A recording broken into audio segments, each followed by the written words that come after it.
Hi everyone, how you going? Justin and Maria here again from Present Way Coaching. We're here today, I'm here today to interview Justin because we didn't receive any questions this week, so I prepared a few questions for Justin. He doesn't know what they are, so he doesn't know what's coming his way. But the reason we're doing this week is because having deep and meaningful conversations is actually a really amazing way for us to strengthen our bonds and our relationships. So we're going to give you a bit of an example of what that looks like today. So you might like some of these questions, you might like to ask your partner some of these questions, or you might like to even investigate them just yourself. So let's get to it and see how we go. So my first question for you today is, what is one day, we're going to start off gently by the way, what is one day in your childhood you'd like to relive and why? One day, I remember very clearly one day, I come from a divorced family, so at that time I lived a lot with my mum and didn't see my dad a lot, but I remember it's the only time I remember having one-on-one time with my dad was he took me away for a weekend. I feel emotional now, but I got a whole weekend just with Dad on my own, and that was very special. I wish I could relive that or have that again. Well, that was very special for me. Yeah. And it's here too. Yeah. What did you do on the weekend? What were you doing? We went away camping, so Dad took me away camping and I got to hang out just with Dad. We went to a farm stay and we just had a fire and had a camp and played with the animals, and I can't remember, I must have been about 10 I think, somewhere there, which is about the age of our son now, so that drives home for me how important it is to really spend time with our kids because it's so impactful for them. So, thank you, that's really lovely. That's something I didn't even know.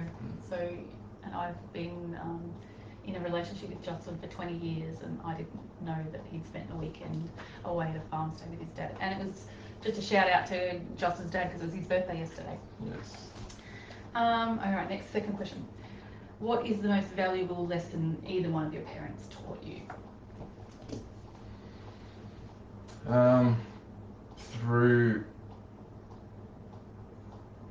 This is not a lesson they directly taught me, but through watching them, and their relationship didn't survive, and that caused me a hell of a lot of pain as a child.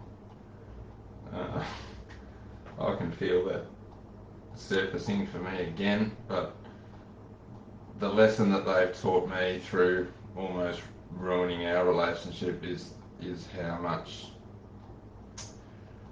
resilience, compassion and determination and desire you need to have within yourself to make a relationship work, and it is worth it. It is worth making it work, and I think so. The lesson that I got out of my parents not surviving their relationship was that even though I've been scared in our relationship, me facing my fears is worth it because of what we get to create together. So they didn't teach me that directly through their words, but the lessons that I gained from that experience is that it's worth putting in the hard work to get over your fears or to face your fears and to be vulnerable. And it is scary. It has been a scary journey for me.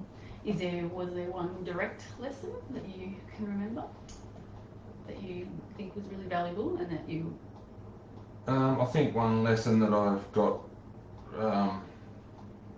from both of them is service to other people, the value of helping other people, and I really feel like that fulfills me now with what we do with our kids, what we do with coaching, what we do offering, what we offer to those around us. Is I feel that service to others is a beautiful thing. I think it's fulfilling. Cool. I can really see that because I know Justin's mum and dad, and I can really see how that, how that is definitely an element in both of their lives, and yeah, it makes real sense. You've actually answered the next question already, so I think I'll skip it. The question was, how did your family dynamics challenge you? But I feel like you covered that off in answering that question in the way you did. Yeah. All right, let's move on to the next one. What is one belief that you held really strongly in the past that you've since changed in your mind? Yeah. what's one? So what a belief you held in the past that you had and you held on to quite strongly, but now you've since changed in your mind, heart, whatever, in the way you live. The one that stands out straight away is that I'm not worthy. Is the belief that I'm not worthy has caused me so much pain and grief, and in our relationship, the sabotage that's brought about in the way that I behave and act and show up as I've changed that fundamental belief. However, the work to continue to do that is ongoing work. That's a constant, work. When things get re-triggered and things show up again, it's a constant reminding I am worthy. I have value. Yeah. I mean, it's interesting to me because it's a belief often that's quite unconscious through most of our life. Is there a conscious belief that you held that you changed? A conscious like something that you sort of believed about the world or whatever, and then and that you've since changed? I can't think of one that comes to mind. Cool, that's all right. Yeah, cool, awesome. All right, next. What would you like to prioritise more in your life?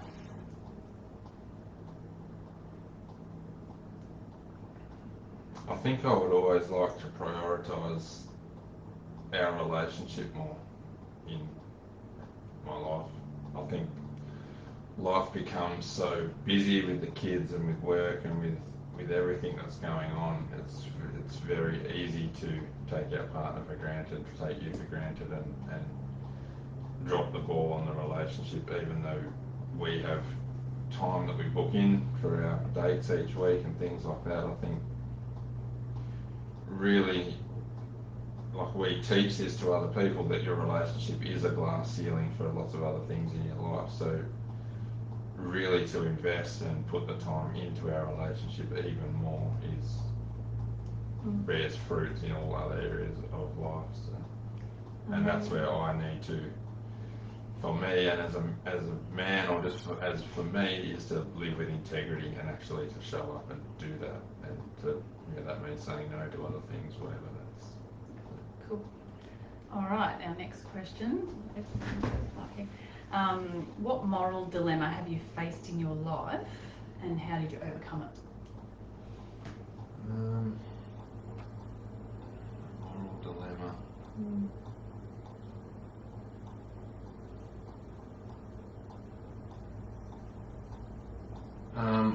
The thing that's coming to me now is when I was struggling in our relationship, my avoidant tendency and my struggle with facing what I had to face. I wanted to run from our relationship. I couldn't see a way out of that, and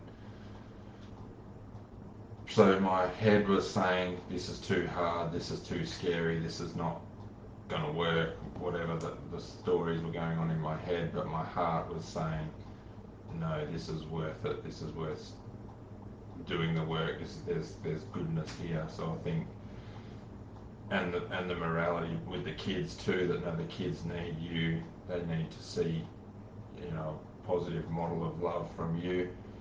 So I guess is that a moral? It is a bit. I know where you're coming from, because you were really conflicted. I was conflicted with, and my moral judgment was saying, no, stay, this is worth pursuing, this is worth fighting for, and I'm glad I did. So. Yeah, and it was a dilemma, because many of your actions at that point in time were running. But, yeah. All right, cool. And how did you overcome it? By being honest and getting help. Actually, was how I overcame it. I couldn't do it on my own because I had to face it. I got coaching, I got assistance, I got guidance, and I did the work inside myself, because ultimately that's where we have to do it, is inside ourselves. So yeah, you did. I watched you. Yeah. I mean, ultimately, you actually, you kind of walk through the crucible. You walk through your own fire in many ways when you have to overcome something like that, and you have to kind of, you actually have to walk yourself through it.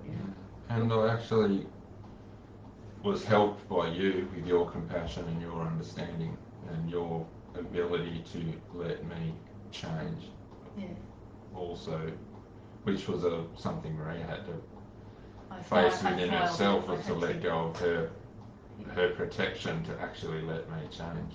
Yeah. So, And we have to do that for our partner, and it's actually a really important point. And whilst it's it's down the track for a lot of people, but yeah, when we're in a partnership, we have to see the best in our partner and see their highest, and to enable them to step into it. And that's not to say that you're responsible for it. You're not, but we actually can hold our partners back. When we realise that, that's when I had to let go of it, which took me a little bit of work, just like to choose to do that.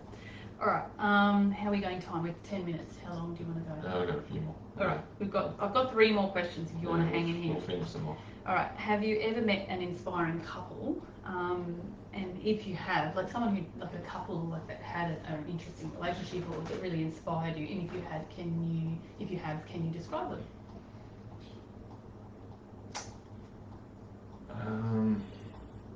Online or otherwise? Yeah, I'm trying. I don't think I've really met anyone in the flesh. However, online there are a couple of people that I really do admire.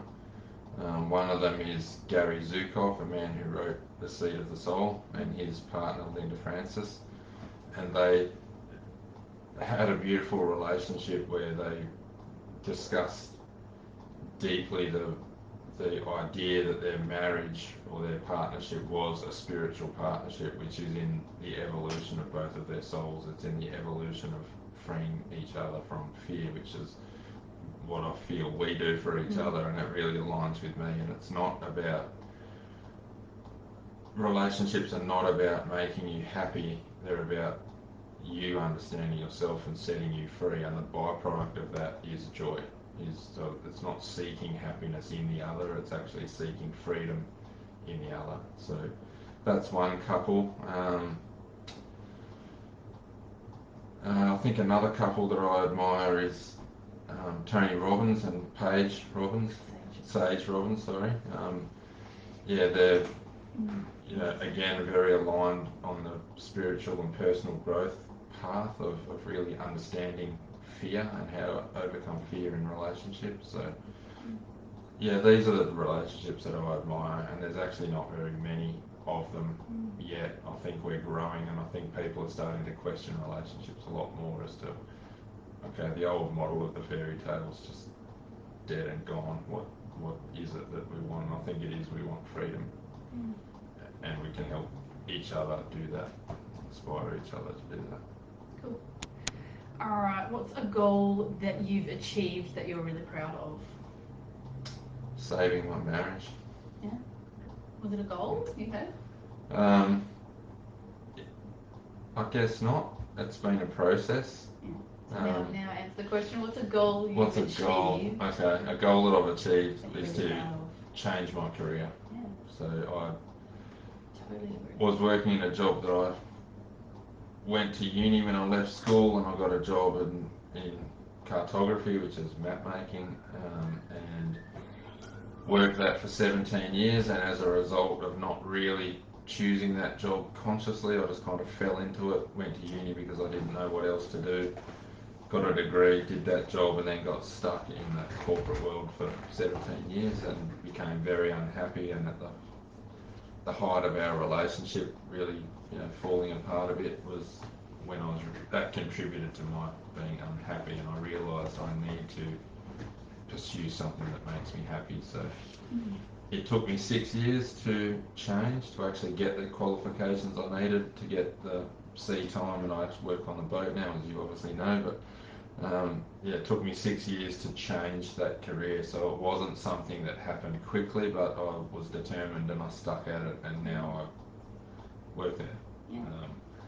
And I can see that that's a great metaphor for life, that what you really want doesn't just happen quickly. You actually have to put time, energy and intention to get that, which, again, looking at our marriage is something that has given me the skills and the hindsight of perseverance, that if you keep going, you'll get what you want. So. Yeah, and it really shows you how you know, so often we say, oh, that was a waste or something. You know, there's no waste in this life. Like Justin's career change possibly set you up to then make the next change. So sometimes we don't know, we don't understand, you know, how something might be happening now. We might say, oh, that was unconscious or whatever. And you and I do that a little bit. Oh, that was unconscious. We berate ourselves for a decision we made in the past, and yet maybe that was the little stepping stone you needed for that tiny bit of self-belief to take the next step on your journey, you know. So I think that's really beautiful. It's something you can be really proud of. And it's lovely to be proud of ourselves and to celebrate some of the stuff we achieve. It's really great. Well, actually, you know, when I go to work now, I know that's not the job I'll be doing forever. I know that was a step on my path, but I get emotions coming up, but I do feel proud of myself. And for someone who lived with a lot of lack of self-worth, that's a beautiful thing. And shame. So, You know.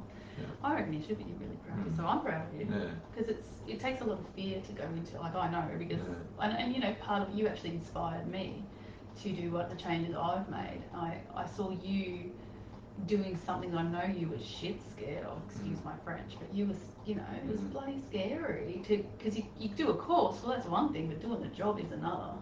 And you inspired me to be able to, you know, I'd done the training, but had I put it into practice, and until you put it into practice, you don't really sort of believe you can do it. So you were definitely inspired me. All right, last question, everyone. Last question, Justin. Well done. Go for it. What's something you've learned about yourself through our relationship?